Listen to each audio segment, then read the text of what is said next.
Okay, AP Chem topic 2.7, VSEPR and hybridization, and we're going to look at some models today.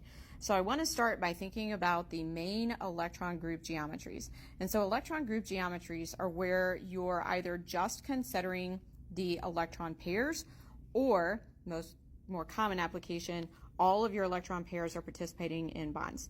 So if you have two electron groups, then that is linear, your bond angle is 180, and your hybridization here would be SP.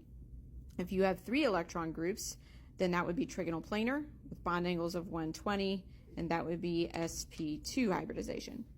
If you have four electron groups, then it's tetrahedral with bond angles of 109.5 and hybridization of sp3. If you have five electron groups, that is trigonal bipyramidal, and then you have two bond angles here. Around the triangle, you've got in the middle, you've got 120, and then between the triangle and the linear part, you've got 90. So basically, trigonal bipyramidal is a combination of trigonal planar and linear. The hybridization here is DSP3, but AP will not ask you a question about that. Then finally, we've got octahedral, which is 6 electron groups. Okay, you can see that here. And so in this case, all of your bond angles are 90 degrees. This hybridization would be D2sp3, but again, AP will not ask you about that.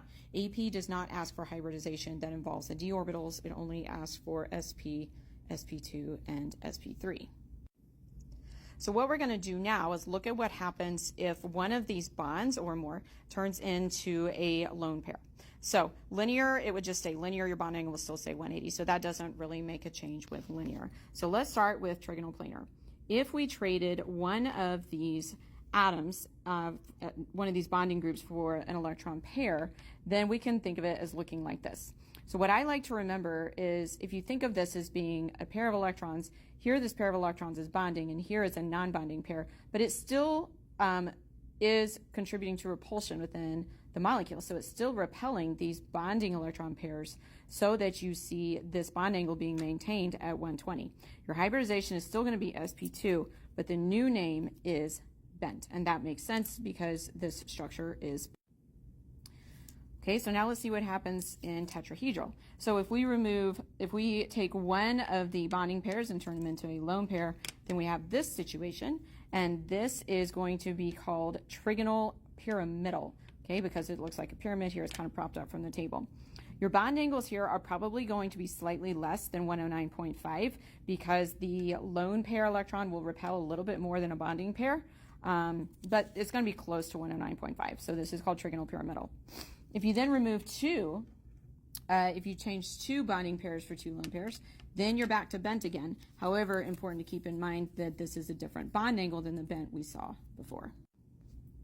Okay, trigonal bipyramidal. If we change one into a lone pair, then we have this shape here, and that is called, I think this is fun, seesaw.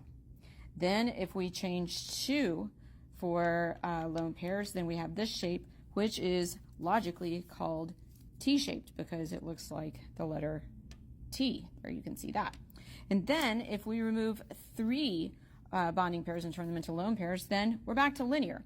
And now this is where we really see a change in bonding angles because this changes from being 120 and 90 to being 180, back to the same bond angle that we had with this linear. Important to point out though, with trigonal bipyramidal, if you end up back at linear, then your hybridization is not sp. Okay, it's still going to be dsp3 because those lone pair electrons do occupy one of the hybridized orbitals. Okay, finally moving to octahedral with our 6 electron groups. If one of those electron groups is a lone pair, then we have this situation, all right, and this is called square pyramidal because you have a square and then a top one that makes it look like a pyramid if you were to connect them.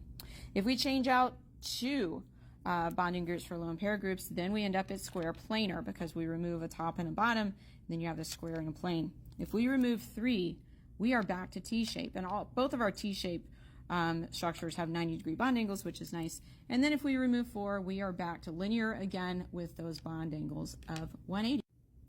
Okay, so now I want to look at a structure that's a little more complex than what we were just looking at. So we can use hybridization to talk about organic molecules, and it's a little more convenient than thinking about the VSEPR shapes. So around this carbon, we've got 1, 2, 3, 4 groups, electron groups, and so that is sp3 hybridized.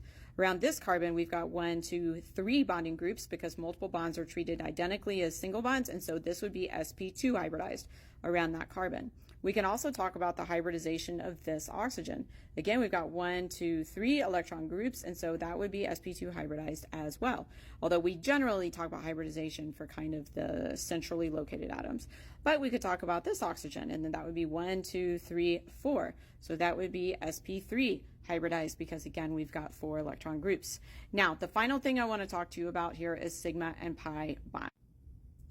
In the interest of time, I'm not going to get too deep into what a sigma and pi bond is, except to tell you that a sigma bond is the end-to-end overlap of hybridized orbitals, whereas a pi bond kind of extends over and below the atom, so more around it instead of between the two atoms. You go kind of above and below, if you will. So sigma bonds are single bonds. So this is, in this whole molecule, we've got 1, 2, 3, 4, 5, 6, 7. Now you notice I did count a bond here in this double bond. So the first bond that's formed would be a sigma bond. So in total, this molecule has 7 sigma bonds.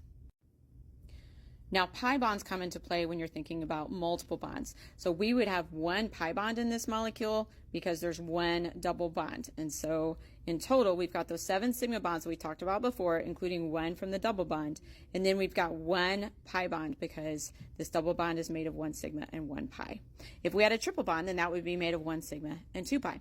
So there you go. That's VSEPR, hybridization, sigma, pi bonds, all in one kind of long video, but I hope that helps.